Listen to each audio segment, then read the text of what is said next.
So point number 4 is, what is an investment? And the answer is that an investment is something that puts money in your pocket. For example, let's say you buy a house for £100,000 and you want to rent it out to people.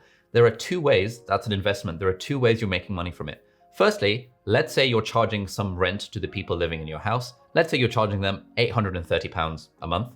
That becomes £10,000 a year. And so every year you are making £10,000 in rental income, which is 10% of what you originally paid for the house. That means that in 10 years time, you'll have paid off the £100,000 that you put in because you're making 10K a year. And beyond that, every year, you're just making £10,000 in pure profit. So that's pretty good. But secondly, it's an investment because the value of the house itself would probably rise over time.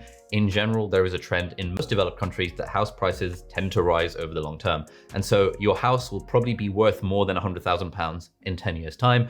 And in fact, in the UK historically, in the past, some people have said that house prices have doubled every 10 years. So maybe your house is worth close to £200,000. And so you've made money off of the rental income, but you've also made money off of the capital gains, which is what we call it when an asset increases in value over time. But the problem is that buying a house is a little bit annoying. You need to have quite a large amount of money for a deposit. You need to get a mortgage. You need to actually have the house. You need to sort out the rental management, rent it out to people, all of that kind of stuff. If only there were a way of investing without A, having a large amount of money to start with, and B, without having to put that much effort into managing the asset as well. And that brings us on to investing in shares.